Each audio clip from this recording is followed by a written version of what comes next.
Tingu dikenai mirip beli jatuh hati padi awai tusing matemu kadirasa suba ati bang.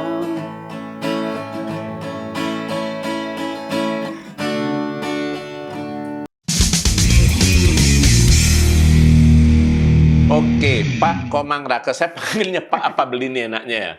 Ya, Mang Rake biar Beli Mang Rake. Iya, Mang Rake. Saya dari dulu mengagumi Beli Mang Rake, walaupun beliau ada di balik layar. Kenapa? Karena Beli Mang Rake ini mungkin banyak orang tahu namanya, tapi wajahnya nggak banyak yang tahu. Dan boleh dibilang Pak Komang Rake ini yang banyak mengorbitkan penyanyi-penyanyi pop Bali. Gitu dari balik layar Pak Komang lewat lagunya. Kalau boleh tahu Pak Komang, sejak kapan itu Pak Komang bikin hits untuk penyanyi Bali itu dulu Pak Komang? Awalnya. Awalnya sih kita coba-coba begitu loh, karena memiliki keinginan untuk mencipta lagu, ya, coba-coba dibawakan ke studio zaman dulu, tahun 988 lah. 88, tapi akhirnya 34 ketemu tahun ya? Kurang lebih, tapi tembusnya tahun 89 lahir rekaman gitu. Lagu pertama yang diterima di studio itu yang apa Pak? Kemarin pas gabung sama Pak Oyan Stereo namanya. Pak Yan Stereo ya? Itu berawal Di Bali Record apa Maharani? Dulu gabung 89 di Istana Musik. Kita bikin sendiri dengan almarhum Bapak Jimmy. Kita sebagai produser kita tawarin ke Istana Musik gitu. Itu yang gabungan kemarin. Gabungan. Ya, kemarin gabung sama teman-teman dan lain-lain pada saat itu. Album keroyokan waktu ya, keroyokan. Nyanyi sendiri atau dibawakan penyanyi lain? Ada nyanyi sendiri sih, yang juga ada, yang lain juga ada. Itulah alun kompilasi. Berarti dari awal Pak Komang sebetulnya bukan hanya pencipta, sudah nyanyi dari awal. Dari 89 udah menyanyi. Tapi kemudian orang jadi lebih kenalnya sebagai pencipta, kenapa? Karena tidak mau melanjutkan nyanyi atau kenapa Pak Komang waktu itu? Gini kalau dulu kan pakai kompilasi lebih banyak karena banyak penyanyi. Terus karena kebagiannya sedikit mungkin saja kurang pas lagunya atau kurang baik. Artinya teman-teman yang di kompilasi yang lain justru lebih muncul, makanya nantinya produser yang mendorong untuk ini aja pakai lagu ini aja kasih nyanyiin gitu akhirnya. Padahal sebetulnya itu Pak Komang nyanyiin, tapi oleh produser disuruh orang lain gitu ya. Begitu. Lagunya Kang Wang, penyanyinya Nen Malu gitu berarti ya. Begitu. Itu persaingan waktu itu ya. Persaingan waktu itu. Mungkin kalau sudah meningkat beberapa tahun kemudian baru produser memberikan kesempatan untuk. Pak Komang masih ingat nggak lagu yang hits pertama kali itu lagu apa Pak Komang? Yang paling kesan dan ingat hitnya itu dari lagu yang Widi Widiana Kasmaran. Kasmaran yang dinyanyikan di depan tadi ya. Itu memang ada feeling nggak itu akan booming, dan justru itu bukan hanya lagu yang ngetop, sekaligus mengorbitkan Widi Widiana kan waktu itu. Feelingnya sih ada, selalu setiap membuat lagu tuh feelingnya akan booming gitu loh, akan top, soalnya sudah merasakan gitu loh. Cuman pertama itu lagu dia nyanyiin, tapi dari produser kayaknya ini lebih cocok kasih Widiana, akhirnya booming gitu. Berarti produser mungkin berpikir nasib lagu itu akan berbeda kalau Komang nyanyiin gitu ya. Betul. Perasaannya gimana Pak Komang? Sedih nggak waktu itu? Missing Kang Wang itu nggak? Enggak sih, soalnya kita itu gimana ya, udah menyanyi, mencipta sama rasanya itu loh. Rasanya sama, cuman yang lainnya mungkin berbeda. Berarti bagi Pak Komang nggak masalah ya dibawain orang lain, dibawain sendiri nggak masalah gitu. Karena dalam satu album itu juga ada kesempatan dikasih menyanyi, bukan hanya mencipta. Tadi ngomong soal feeling Pak Komang, boleh tahu nggak mungkin berbagi tips bagi lain?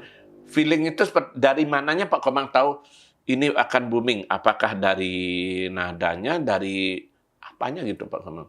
Yang jelas nada. Soalnya ketika dia membuat lagu itu, saya pilihkan nada-nada yang memang enak gitu loh. Kalau memang itu tidak enak, saya tidak jadikan lagu gitu. Terus ya. Berarti bukan hanya sekedar yang penting berproduksi, jual nggak begitu ya? Kalau begitu nanti ya, gimana ya, kita tidak akan bisa eksis terus. Kualitasnya jadi agak susah gitu ya. Sebelum lagu itu enak didengar untuk kita sendiri, baru orang lain. Berarti gitu Pak Komang bikin lagu, coba nyanyiin sendiri, tes dulu gitu ya? Tes dulu, oh iya enak, bagian ini yang kurang, kita perisi lagi gitu loh. udah jadi baru kasih ke orang. Biasanya berapa lama tuh menghasilkan satu lagu Pak Komang? Semua tergantung moodnya. Hah? Ya mungkin antara 15 menit sampai 1 jam atau sampai 2 jam kurang lebih. Rata-rata segitu ya. Rata-rata ya. Kalau yang paling lama ada? Ada sih berhari-hari, cuman bukan diambil berhari-hari, ambil sedikit malas, taruh aja dulu gitu, baru dapat mentahannya. Artinya nggak sekali jadi nggak gitu ya? sekali jadi, ya. Dicicil kerjanya gitu ya? Dapat seret, dapat ini, kayaknya dapat nadanya, diam aja dulu, nanti pingin ambil lagi gitu. Itu dapat ide lagu dari mana Pak Komang biasanya? Ya mengalir begitu aja Pak De, soalnya ketika menciptakan lagu, tidak pernah terpikir, oh saya harus begini, kebiasaannya yang begitu. Ketika ngambil gitar buat lagu itu, pada saat itu keluar idenya, muncul idenya apa yang mau dibikin. Artinya nggak sengaja nyari, kalau nggak lagu jangan ini. Nggak begitu ya jadinya ya? Sangat tidak, jarang sekali itu. Kecuali memang lagu pesan, buat mungkin lagu yang... Berarti sering terima pesanan juga gitu ya? Banyak sih. Tapi kenikmatannya beda nggak? Sama saja sebenarnya, cuman kita lebih mudah gitu loh. Karena sudah mendapatkan tema, temanya begini, berarti kita kan tinggal kembangkan. Tapi kalau kepuasan batin gimana? Kepuasan batin ya jelas lah buat lagu sendiri. Ya, lebih karena mengalir tidak gitu. Diintervensi kita oleh temanya. Kita sesuai dengan keinginan kita, saat mood kita saat itu yang lebih terasa ini. Kalau Pak Komang ingat dari tahun 88 sampai sekarang ini, berapa lagu itu yang sudah dinyanyikan oleh penyanyi lain Pak Komang? Masih ingat jumlah kurang lebih berapa? Jumlahnya sih enggak pernah ngitung, cuman ya kisarnya mungkin 500-an lah. 500-an lagu ya? Dari penyanyi yang fenomenal sekali sampai penyanyi pendatang baru sekarang juga ada tetap ya? Ada anak-anak pendatang baru. Itu yang membuat Pak Komang bertahan puluhan tahun itu apa Pak Komang kira-kira? Ada kan banyak yang mungkin ibaratnya ketika lagu pop Bali booming muncul begitu kemudian mereda, mereka juga menghilang. Tapi Pak Komang sampai sekarang masih ada gitu Pak Komang dan masih banyak dicari juga. Nah mungkin itu gini penyebabnya seperti Pak Made bilang tadi, ketika seniman udah dicari kita mau tidak mau berkarya begitu loh. Karena merasa masih ada yang laku, ngangguin, akhirnya jadi tetap semangat gitu ya. Itu tetap semangat. Support itu kan datang dari teman yang mencari. Kalau kita tidak ada yang mencari, kita otomatis vakum jadinya gitu loh. Buat karya 2, 3, 4, tidak ada yang dengar, tidak ada yang nyari, akhirnya hilang lah gitu. Tapi orang dulu bilang kalau dengar lagunya, taruhlah Kak Widi Widiana siapa, orang tahu ini Komang Raka yang punya. Nada-nadanya khas. Itu memang Pak Komang berpikir bahwa Widi lagunya cocok kayak begini, si A kayak begini, atau lagu Pak Komang yang memang modelnya begitu Pak Komang? Enggak sih, sebenarnya saya dalam proses membuat lagu itu melihat karakter vokal. Kalau orang ini seperti ini, kayaknya dibawa kemana, biar dia mudah diterima di masyarakat. Cocoknya seperti apa, gimana gitu. Berarti Pak Komang bisa menyesuaikan ya dengan penyanyi siapa gitu ya? Jadi umurnya berapa, pasar mana yang mau disasar gitu. Kita udah terbayang gitu. Tapi kalau dulu sempat Pak Komang ngerasa bahwa identik gitu. Kalau Komang Raka, Widi Widiana, Kak Widiana lagu Komang Raka itu gimana? Ya iyalah merasakan karena setiap karya yang dia bawakan itu dibawakan Widiana itu kecenderungan sukses dan lagunya seputar itu saja, cuman karena pada zaman itu itulah yang ini tren dan banyak diminati kan gitu kan? Ya betul. Soalnya untuk eksistensi sebuah karya, sebuah kita harus mengikuti tren dan membuat sesuatu yang tidak terlalu jauh melompat gitu loh. Artinya Pak Komang sendiri tidak mematok jenis musik seperti apa, disuruh bikin lagu apapun sebetulnya bisa Pak Komangnya? Bisa. Yang agak dangdut pernah ya? Pernah sih ada. Ada genre musik itu banyak masuk yang pernah buat gitu. Ya itu berdasarkan juga karakter penyanyi yang diinginkan. Tapi ada yang menarik Pak Komang. Seingat saya kalau nggak salah, ketika Pak Komang awalnya kan ngetop dengan lagu-lagu model Kupu-Kupu Nakal, Susma Hyang Widi. Lalu di awal 2000 Pak Komang sempat bikin genre pop rock yang agak berbeda, yang melejitkan Ray Penny ya. Yang apa itu Judul saya lupa. Yang Macan Banci belum ada, sebelum Macan Banci yang pertama ada apa? Pati Grepe, ada gini. Yang ada lagu Gelas Titi Lemari, Pegat itu loh. Titi Pegat. Apa judul albumnya itu ya? Itu Mata Keranjang. Mata Keranjang itu. Nah itu gimana Pak Komang juga ngelihat bakat bahwa ya ini salah satu kan Ray Penny sekarang lagi ngetem. Pak Komang tahu bahwa ini bakal jadi penyanyi ini. Kan Pak Komang ketemu Ray Penny dulu awalnya. Ya kebetulan rumahnya kalau nggak salah Pak Komang ini memproduksi Ray Penny pertama kali dulu ya. Kebetulan berdekatan rumahnya, akhirnya sering datang ke rumah, disuruh ajak nyanyi satu ikut. Oke lah, kita lihat oh ini potensi juga orangnya, dan datang sering maulah menerima apa yang kita kasih, artinya kita kasih dia bahan seperti ini, suruh dia begini-begini. Maulah mengikuti, akhirnya cepat dia menerima. Saya lihat memang potensinya ada, suaranya khas itu. Suaranya dia agak serak gitu. Kayak kalau kita itu sebabnya Pak Komang nggak mungkin kasih lagu seperti Suksma Hyang Widi untuk Ray Penny, nggak cocok ya. Dibuatkanlah lagu yang agak memang pop rock ya jadinya. Itulah artinya kayak nih suaranya dia mendekati kok kayak Brian Madden dikit gitu. Ray Penny, suaramu dibilang mirip Bryan Adam. Kalau itu suara kesukaan saya, Brian Madden, Rod Stewart, Michael Bolton mungkin juga sejenis itu ya. Nah itu makanya ini cocok. Berarti Pak Komang juga mendapat inspirasi model lagu tuh kurang lebih kalau penyanyi kayak gini, vokal ini, jenis musik kayak ini dari mendengarkan lagu barat juga banyak inspirasinya. Betul. Gitu ya. Iya, karena itu kan guru-guru kita, guru ada Suri Toladan adalah sebuah karya, entah itu karya berasal dari manapun gitu ya. Semestinya itu sama gitu loh. Nah, Pak Komang kan juga sampai terakhir juga menggarap lagu anak-anak pun bisa gitu loh Pak Komang. Gimana Pak Komang ibaratnya bisa bermain di banyak bidang tuh Pak Komang? Kadang kan ada orang, aduh kalau lagu ini dia disuruh bawain tema lain agak sulit. Tapi Pak Komang, ya kalau orang Bali bilang pangus gitu Pak Komang. Jadi kayak misalnya itu tadi senang dados nak Bali Cika, terus kemudian ketekak-ketekok, lalu kemarin trio imut, bahkan yang paling fenomenal ya trio Dayu itu kan. Itu gimana Pak Komang? Itu ini yang memang basicnya suka sama anak-anak. Artinya dengan kalau anak-anak itu kita tuh memiliki emosinya baik gitu loh. Meresponnya baik, senang ngejak bermain. Nah, dari sana kita berani buat lagu anak-anak. Sebelum kita terjun di sana, kita pelajari dulu karakternya, seperti apa lagu anak-anak itu. Sebelum membuat lagu selalu gitu loh, apapun genrenya selalu kita harus memahami genre itu sendiri. Kalau genre anak-anak seperti ini, temanya seperti ini, kita harus belajar dulu. Setelah kita memahami semua dan pendalaman menjiwai dunia anak-anak itu ya. Setelah kita dapat itu semua, baru kita mulai berkarya. Jangan sampai nggak nyambung ya Pak Komang ya. Anak-anak dikasih tema yang dewasa nanti. Gitu. Anaknya begini. Kalau kebiasaannya begini orang, kalau kita buat seperti ini gimana? Tambah lagi dikit misalnya gitu.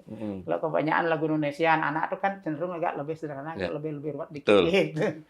Nah ada yang menarik juga dari lagu-lagu Pak Komang ya. Kalau saya flashback dari lagu awal, dari zamannya Widi Widiana, Panji Kuning dan yang lain. Dari segi bahasa Pak Komang, itu termasuk, ya orang bilang ya rapi dan tertata. Pak Komang, gimana cara pengaturan, artinya bahwa lirik yang begini, bahasanya biar begini, gimana Pak Komang?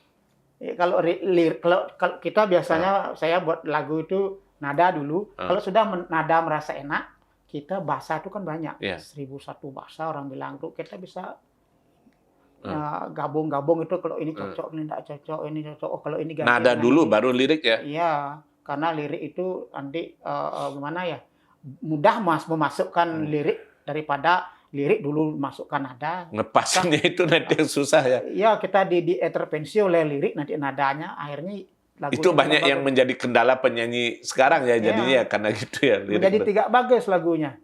Karena, dipaksakan jadi bahasanya kan gitu ya. Makanya itu nada dulu, udah dapat enak nadanya baru kita liriknya masuk. Tapi Pak Komang belajar sastra juga nggak Pak Komang? Artinya baca kitab, karena liriknya kan kalau dibilang tinggi nggak, tetapi enak Pak Komang, kayak misalnya dijebuin beli ngalih ani luongan teken adi, nah tiba-tiba enak gitu Pak Komang. Enggak sih, belajar sih enggak, cuman kita mendengar, banyak mendengar sih. Pergaulan pergaulan di masyarakat, kita menyerap semua itu. Kalau secara khusus belajar, enggak sih cuman. Kalau sekarang banyak lagu yang mencampur adukkan bahasa Bali, bahasa Indonesia, bahasa Inggris. Pak Komang pernah nggak tergoda untuk bikin lagu dengan bahasa campur-campur juga, Pak Komang? Tergoda sih enggak, cuman suka tidak suka ya biasa saja gitu loh. Ada orang yang tidak mensuka, saya enggak biasa saja gitu. Cuma Soalnya, kalau disuruh bikin gitu nggak cocok. Kurang cocok sebab gimana? Memang kurang cocok, bukan berarti tidak bagus. Gitu. Berarti Pak Komang tidak bikin lagu seperti itu bukan tidak setuju ya? Cuma karena memang nggak cocok dengan karakter Pak Komang aja, berarti kan gitu ya? Karena itu kan lagu itu kan dia menceritakan keadaan sekarang. Kalau emang penciptaan membuat seperti itu, memang begitu keadaan sekarang. Anak-anak kita kadang bahasa Bali, Indonesia dicampur aduk. Ya memang apa adanya sebenarnya gitu ya. Cuma nyari biar pas dengan nada kayak tadi kan gitu ya. Biar pas aja. Tapi banyak sih orang juga mengkritisi itu hak-hak mereka. Tapi yang jelas apapun itulah apa adanya. Gitu. Nah dari 500-an lagu yang Pak Komang bilang tadi itu, mungkin Pak Komang masih ingat nggak 1-2 lagu yang paling fenomenal, yang paling berkesan bagi Pak Komang itu lagu apa? Apa ya? Dari skip. Kayaknya semua jadi biasa itu.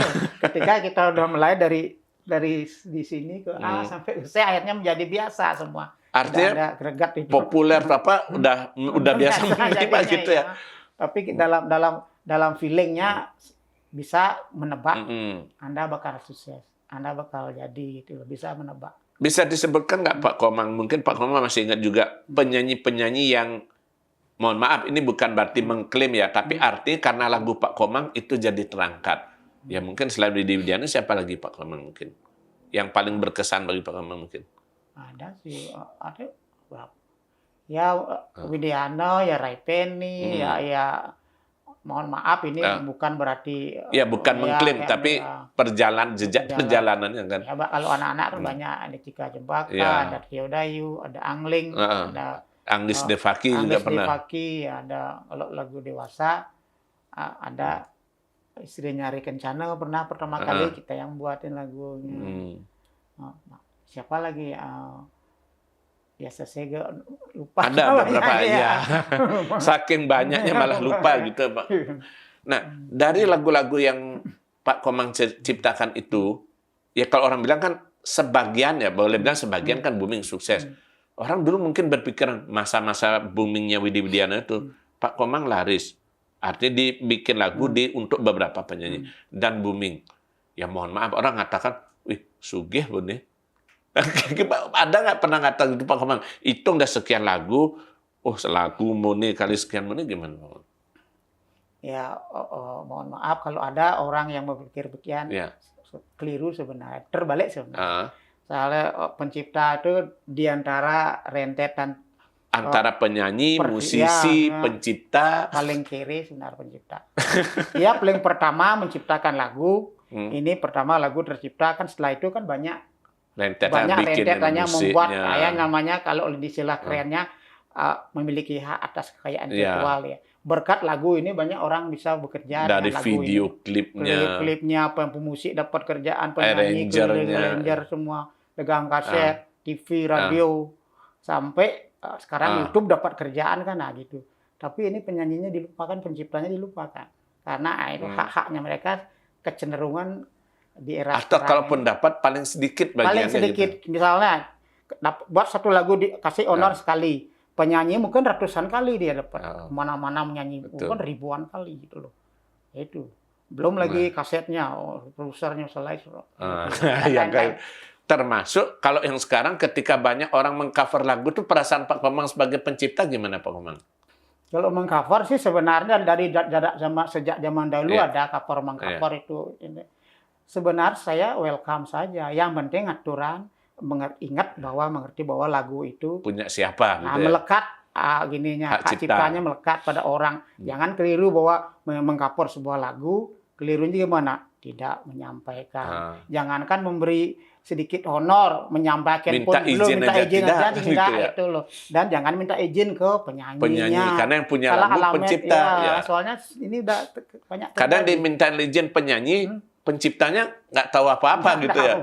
Sedangkan lagu di cover nggak tahu siapa menciptakan, dia sudah mengcover, sudah dia mau nge-share, ngupload. Wah, ini biasanya sekarang kan begitu zaman. Iya, kebanyakan Sudah seperti itu. keblinger nih semua gitu.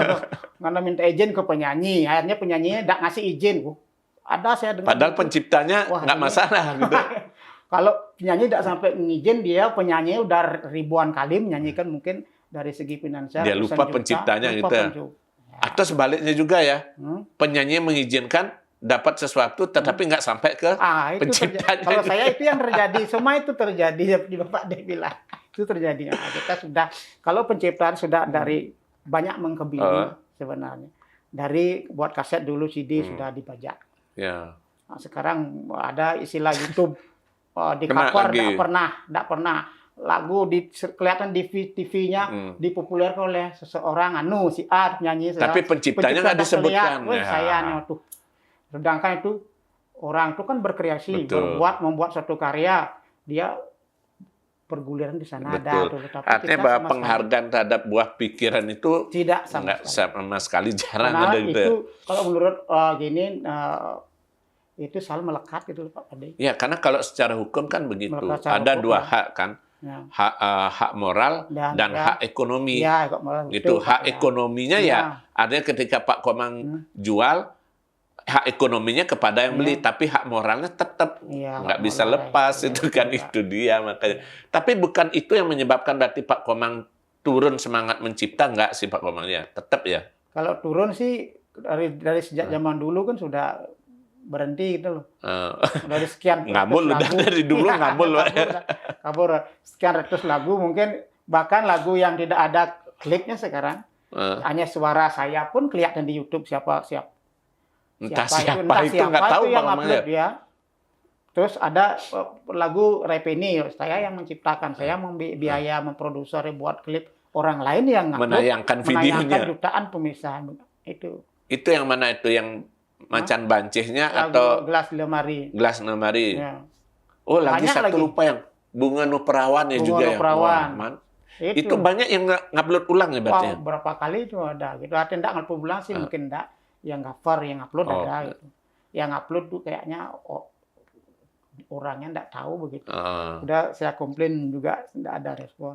Ya itulah, silakan dah gini. Akhirnya ya udahlah gitu jadinya. Silakan nanti kan ada yang memberikan. Tapi belakangan teguran Pak itu. Komang selain menciptakan juga kan punya studio rekaman. Dan mulai mengarahkan dan mengorbitkan putra ya Pak ya, jadi penyanyi juga. Termasuk mengorbitkan penyanyi anak-anak dan yang lain itu, gimana ceritanya Pak Komang? Dari dulu sih sudah mengikuti dari zaman Ranger Martinus sudah mulai, cuman tidak kesampaian karena kan sesuatu dan lain hal. Mulai dari Martinus, Pak dulu sempat juga belajar sama Boge Tropical Transit, dari Martinus belajar, dari teman-teman di Arto juga, itu akhirnya udah melihat, udah kayaknya udah bisa, cuman belum gini terrealisasi akhirnya. Lagu punya mengarranger udah bisa, tapi perlengkapan belum ya. Ya, karena itulah kalau kita sebagai pencipta kan tidak seperti penyanyi. Setiap hari mungkin bisa 3 kali show-nya. Lagunya itu saja gitu loh. Kita kan setiap buat lagu harus berpikir kita lama apa akan dibuat biar orang ini bisa top gitu. Kan begitu gini tujuannya. Kalau kita bikin lagu aja kasih dia tuh enggak mikir dia bisa top, kan gampang sekali itu loh. Saya dalam hitungan 1-2 menit bisa buat lagu kayak begitu, tapi kita pertanggungjawaban karya. Pertanggungjawaban. Pak Komang, saya pada mumpung ingat soal kayak itu. Masih ingat nggak Pak Komang pertama kali terima honor dari lagu Pak Komang itu berapa zaman dulu Pak Komang? Lagu pertama. Tahun berapa tuh? Tahun 89 ya? Sekitar Rp35.000. 35.000 untuk kasmaran itu ya? Iya, 35.000. Kasmaran 35.000 ya. Kalau yang paling mahal itu dihargai berapa Pak Komang? Ya, mungkin nggak usah sebut judul, tapi nilainya. Ya, nilainya kisaran. Pernah dibeli berapa lagunya? 10 juta. 10 juta. Ya, Oke. dari perjalanan. Tapi kisaran kalau sekarang kan kisarannya di dua aja, dua Dua, tiga, heeh. dua sampai Dua lima, atau tiga gitu dua ya. sampai lima gitu tergantung lagunya gitu. Mm-mm. Artinya Pak Komang juga tetap melakukan itu karena memang hobi, karena Ya. senang gitu ya. Mm. Tapi itu ada niat nggak? Karena kan Pak Komang cerita dari awal kebangkit terlibat di musik dulu, itu kan juga nyanyi, Ya. main musik juga iya. Kenapa itu nggak ditekuni juga Pak Komang secara serius mungkin belakangan? Kan sekarang emang fokus ke sana Pak De. Hmm? Main musik, tapi direkam Balik aja. lagi ya gitu. Ya, direkaman saja. Menyanyi juga beberapa, cuman Nah, itu kan main musik untuk penyanyi. Kalau tampil itu gimana Pak ya, Komang? itu masih malu-malu lah, karena ya kita kan sudah kadung di belakang layar, kalau tampil lagi kayak masih malu-malu. Padahal sempat sangat Sangat ada. ada. Yang kemarin lagu apa yang tadi yang Oh, syuting di pantai itu Pak Ya, Komang? itu Bajang Jeketeng semestinya. Bajang Jeketeng sesungguhnya, tapi kemarin udah lupa saking lamanya. Akhirnya berubah judulnya Bajang Kangkung. Oh iya, Bajang. Itu berarti lagu lama ya? Lagu lama. Baru sempat dinyanyikan dirilis, kembali ya, gitu. Sudah pernah dirilis. Saya yang sendiri juga yang menyanyi. Cuma sekarang direkam lagi gitu ya. Itu ingin mengulang lagi. Nah, kalau Pak Komang sendiri sepanjang perjalanan di musik pop Bali gitu Pak Komang sampai detik ini, kira-kira ada pelajaran atau mungkin pengalaman apa yang dapat Pak Komang petik gitu, dari pengalaman panjang itu Pak Komang dalam berkarya dan segala macam? Ya, satu pengapalan yang paling berharga ialah kita itu menambah wawasan. Akhirnya dengan teman-teman itu merapat, artinya kita kan harus terus menambah wawasan, orang bermusik, dan banyak mendapatkan keluarga, teman banyak, keluarga banyak, akhirnya segala kalangan kita bisa berteman. Sesungguhnya kan banyak kalangan, apalagi seperti sekarang ini, anak-anak banyak. Betul. Disiplin ilmunya, orang tuanya itu macam-macam, ada profesor, ada dokter spesialis, ada segala macam, kita bisa berteman dan karena lagu itu ya punya teman dari banyak kalangan jadinya. Belum pejabat, belum gini para itu dewan, nilai bonusnya Pak Komang ya, nilai plusnya gitu ya. Ya sampai itu dah, artinya senang juga bisa dengan membuat lagu kita akhirnya bisa kenal dengan pejabat, mungkin bupati, gubernur gitu, atau dengan dewan gitu. Akhirnya begitu. Nah, kalau untuk prestasi Pak Komang itu, karya Pak Komang selama puluhan tahun itu, ada nggak pihak yang pernah mungkin memberikan semacam apresiasi atau penghargaan itu Pak Komang? Karena mungkin kalau menyebut 10 besar pencipta lagu pop Bali, ya salah satunya Pak Komang mungkin. Kalau sekarang, kalau dulu sih ada beberapa. Dan zamannya Den Poswood itu kan beberapa kali, mungkin 5 kali yang dapat gitu. Pencipta lagu pop Bali terbaik, Komang Raka gitu ya. Kayaknya Pak D jadi gini. Penyelenggaranya, pimpinannya Susma yang Widi kan waktu itu kan. Akhirnya ketemu sama Pak Gus Martin. Gus Martin ternyata beliau terlibat dalam hal penilaian gitu. Lingkaran itu juga gitu Pak Komang. Setelah ini ada hal apa lagi yang ingin Pak Komang lakukan, atau barangkali punya semacam, bukan cita-cita ya, tapi punya semacam bayangan sesuatu yang ingin, saya kepingin begini di musik pop Bali? Kalau berkarya sih tetap sih, cuman kalau yang kemarin sudah kepikiran sama Pak Komang Darmayudo, anak-anak ini bagus sekali loh. Anak-anak kita gabung ini untuk meregenerasi penyanyi dan meningkatkan kualitas penyanyi. Makanya kolaborasi dengan Pak Komang, akhirnya karya-karya lagu anak kan membumi sekarang, booming lagunya, dan lagunya bukan anak-anak sembarangan, artinya dengan yang memang vokal, punya kualitas vokal lagu-lagunya juga menyengat. Akhirnya kita anggap sukses lah, dan banyak juga yang mengikuti jejak kita dengan yang sama Pak Komang Darmayudo yang merancang itu. Akhirnya sekarang sampai ke Balik Kumaro ke-8. Dan sekarang banyak munculan itu loh, orang bikin-bikin seperti itu. Nah, untuk mungkin ke depannya lagi ya apa ya kira-kira gini, mungkin cuman pinginnya berkarya, kepingin nggak bikin pertunjukan khusus, mungkin membawakan lagu-lagu hits dari Pak Kalau Komang yang itu Raka? saya dari dulu udah punya cita-cita. Ada di benak, cuman kepada siapa bicara, siapa mengajak. sebenarnya begitu banyak lagu yang saya dengar ini, maaf mungkin teman-teman juga Yang kalau bilang, dipilih ya dikumpulkan itu ya. banyak sekali loh gitu, artinya kok ini setiap ini kita bawa yang bawa kasih lagu kok top dia top. Kalau itu digabung menjadi satu kayaknya kompak lengkap sekali Ya. ini gitu.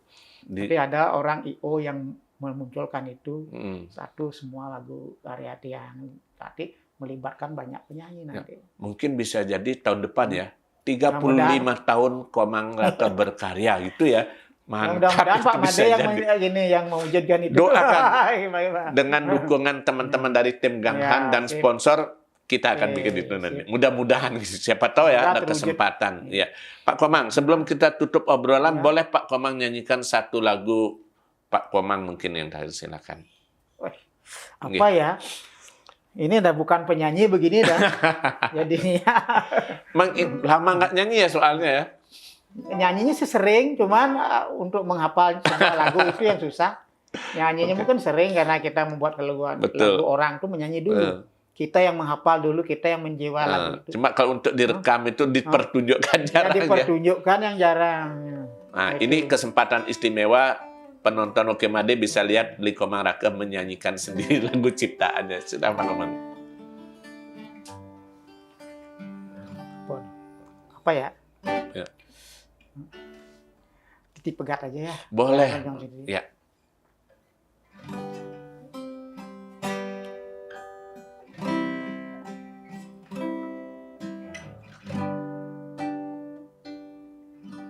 Jangan mange Ingo bayon tiange Nahangi piyane di bisanja Titine pagat bakat ambah hentian Lantas ben mabalik Tak cila